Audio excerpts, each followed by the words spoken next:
Hello， 各位你好，我係 Steve。咁今日咧，我就喺呢條片咧，就想講下喺日本咧點樣申請呢個 Working Visa 嘅過程啦，同埋攞呢個永久居民啊有咩 benefits 啊？因為近排咧日本咧政府咧都改變咗好多呢啲咁嘅法例，咁我就想同大家討論下，希望大家將條片咧記得撳 like、subscribe 同埋撳埋個鐘仔。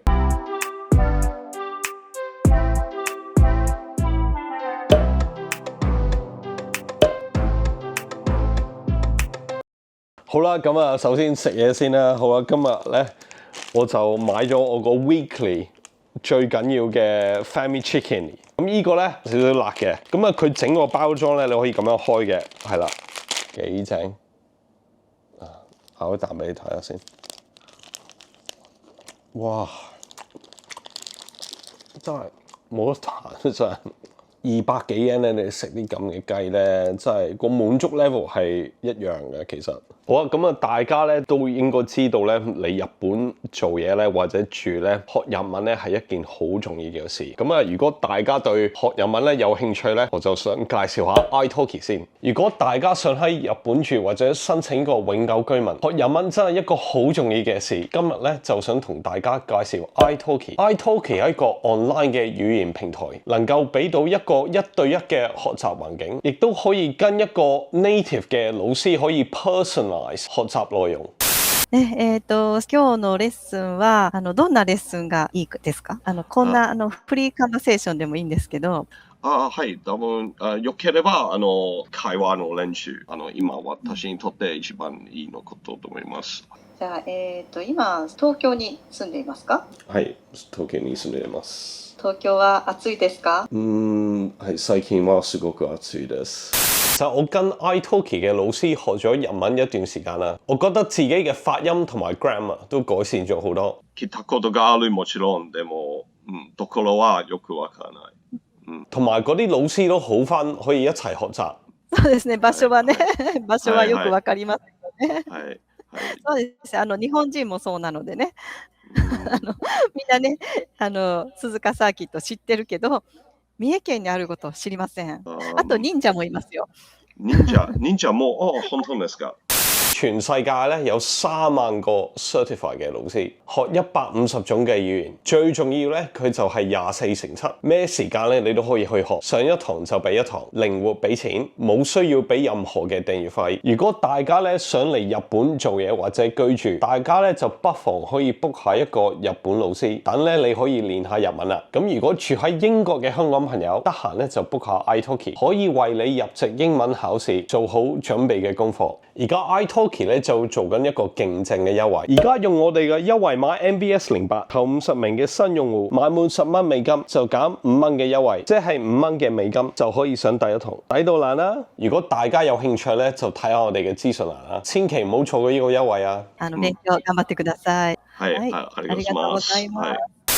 咁首先講明先咧，我哋咧而家喺日本咧係冇永久居民嘅身份，係我淨係喺日本咧有個 visa 可以喺度一段時間，因為做嘢咁啊費事咧英國嘅朋友咧就話你嚟咗日本唔理你哋啦咁樣，你哋拜拜咁樣，唔係，我就係嚟日本一段時間做下嘢，咁啊順便食下啲雞 ，OK。咁啊，我想講下咧，而家咧日本咧嘅法律咧嚟緊咧就會有好大嘅轉變。咁咧同埋咧，我想講定咧，我唔係一個律師嚟嘅，所以 I'm not a professional。啲資訊咧淨係我自己 interpret 嘅啫。咁我哋今日嘅資料咧係as of 8月1號2026年。好啦，咁我想講咧，喺2023年咧嗰陣時咧，喺英國咧就揾到一份工，叫我哋咧嚟日本做嘢。跟住咧嗰間公司咧就幫我哋申請一個5年嘅 visa。我哋申請嘅 visa 咧係叫 Highly Skilled Professional Visa， 咁係工作簽證嘅其中一種。好啦，咁啊講下有咩唔同簽證先啦。咁啊首先咧，你有呢個 working visa 啦、engineer 或者一個 specialist 啊，咁啊同埋有 humanities 或者 international services。咁啊呢啲咧多數咧係俾英文嘅老師。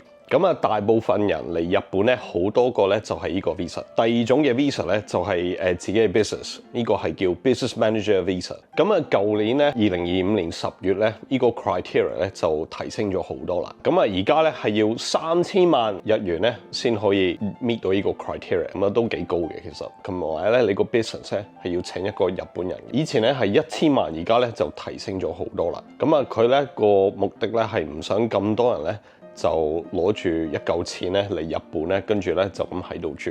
咁啊，第三個咧就係呢個 highly skilled professional， 就係我哋嗰個種啦。咁啊，通常咧喺 office 嗰啲 professional 咧都係一種噶啦。咁呢啲 visa 咧多數咧俾2年至5年。仲有另外兩種 visa 咧，一個係 general visa。For example 咧係呢個 student visa 啦。我去過一間專係讀日文嘅學校。係差唔多0開始嘅嚇，咁佢都 expect 你起碼有 JLPT M5 啦嚇，咁嗰啲咧係多數啲 student 咧會嚟呢啲咁嘅學校咧會讀2年，2年嘅時間咧佢咧要攞到 at least JLPT N3 啦，佢哋咧就可以申請去一個專門學校，譬如專係整車嘅或者學啲 car engineering 咁啲嘢嘅，咁佢去一個 specific school 係啦。咁如果咧你去呢啲專門學校咧，之前咧你係要去呢啲日文學校學2年日文，咁咧佢就會幫你咧申請呢個 student visa。而家呢啲咧喺日本咧都好 common，即係我去考試嗰陣時咧，有見到好多係印度嘅同學啊，或者好多係越南裔啊。或者好多係啲 Filipino 啊，係好多嘅。咁啊，仲有一個咧係呢個叫 specific visa， 譬如 spouse visa 咁樣啦。喺日本永久居民嘅申請咧係有個制度嘅，咁啊佢計一個 point system 咁樣嘅。睇下呢個計分制度先啦。咁首先咧你要 input 你個 age 啦，咁啊你越老越低分啦 ，obviously。跟住 academic background， 咁你讀書程度去邊啦？咁譬如咧我有 MBA， 咁如果我有呢個咧，咁啊佢就加多啲分啦。咁如果你 graduate from 日本嘅 university， 咁更加好啦。如果你 doctor， 你好叻啊，好醒目啊，越嚟越高分啊，即係你越醒目越高分。仲有work experience 啦 ，3 years、5 years、7 or 10 years。咁 salary 都係一個計法嘅，你賺幾多錢都緊要噶嘛。咁如果你好有錢，你咪使多啲錢咯，你會加多啲稅咯，係嘛？另一個咧就係呢個學日文嘅proficiency。咁佢咧去到 N2 或者 N1 咧，佢會俾分你嘅嚇。咁啊 N2 咧係低啲，或者唔止呢個 JLPT 嘅，仲有一個咧叫 BJT 啊。咁啊佢咧 BJT 咧係去到400分至上咧，係等於 N2 嘅 level 啦。JLPT N2 咧係每年咧係你可以考2次嘅啫。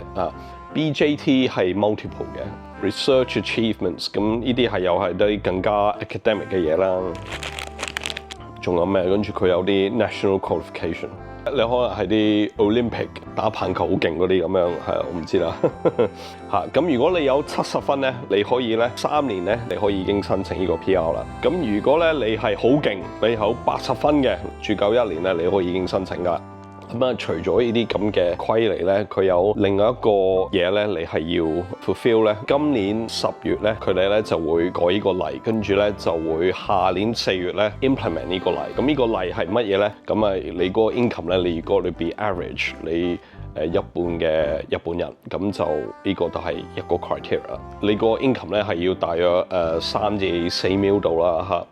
咁啊，呢個 criteria 都唔係unreasonable 嘅，即係你唔係住得耐咧，你就可以申請到呢個 PR 啦。你係要 prove 到咧，你真係喺日本住咧，你係有做嘢嘅。咁啊，另外一樣嘢咧，你係要有超過30年嘅 pension benefit 嚇。咁如果你喺度咧，你做夠10年嘢咧，當然唔夠啦嚇。咁所以咧，你要就 prove 到你嘅 wealth 咧係可以等於呢個 amount 啦。咁啊，佢咧係呢個原因咧，係即係你可以代表到當你係退休嘅時候，你唔使靠政府嘅錢啦，你可以靠你自己 saving 生存到。好啦，咁樣講咗咧點樣申請呢個喺日本嘅永久居民咧，我哋咧就會講下喺日本住咧有咩好處。咁啊，譬如咧，你喺日本住咧，你成日有呢啲咁嘅嘢食啦，係可以食壽司啦，食翻面 chicken 啦，哇！真係好得。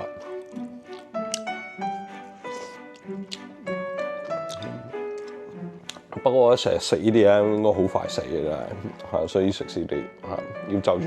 除咗食嘢咧，有咩好處？咁如果咧你喺日本咧，你想買樓咧，借錢咧係抵好多嘅 ，better than if you're not PR。咁點解咧？因為你嗰個 loan 嗰個 interest rate 咧係非常之低。上年咧 less than 1% 嘅啫嚇，咁啊今年咧加咗少少嚇，不過都好低 ，still very low。咁啊佢批你咧係批得好快嘅，如果你係 PR。咁啊，如果咧你留喺日本咧，咁啊你住到咧你真係退休啦，咁咧你係 entitled 到呢個退休金嘅。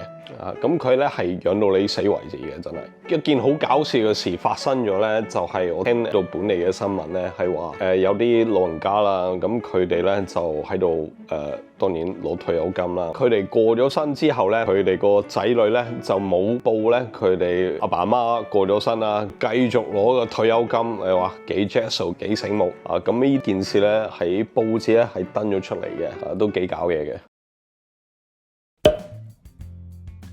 好啦，咁如果咧你真係攞到 PR 咧，呢個 PR 咧係 valid for 7 years 嘅。你攞咗之後咧，你都可以翻去香港啊，或者翻去英國住。不過總之咧 ，within the space of a year，你一定咧就要翻嚟日本，翻嚟做 tourist， 翻嚟一陣，跟住你再翻去打水劇。咁每7年咧，你都要 keep 住extend 你個 PR status 嚇，咁咧你就可以 keep 住喺度住咯。咁啊嚟緊咧，好似話政府咧就要收緊個法例，咁啊你可能唔可以淨係1年走，跟住咧翻嚟，跟住可能唔係咁簡單。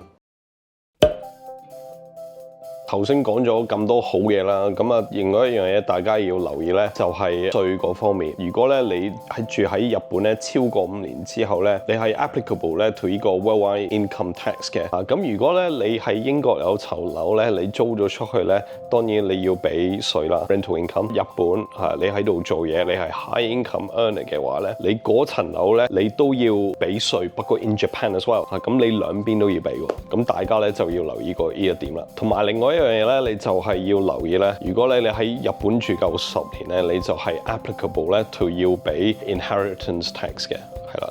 好啦，咁如果大家有興趣咧，我哋所有講嗰啲嘢咧就擺喺資訊欄嗰度。咁我都再話一聲先，我唔係律師或者我唔係好 pro 嚇，OK？我就咁，我覺得我聽翻嚟嗰啲嘢，我講翻俾你聽嘅啫。好啦，咁希望大家中意條片咧，我都講咗好多嘢啦。不過 bottom line is 咧，你嚟日本住咧做嘢咧，你係一定要學好日文嘅。咁如果咧你對學日文有興趣咧，咁啊就睇下呢個 iTalki 啦。好啦，下一條片再見，拜拜。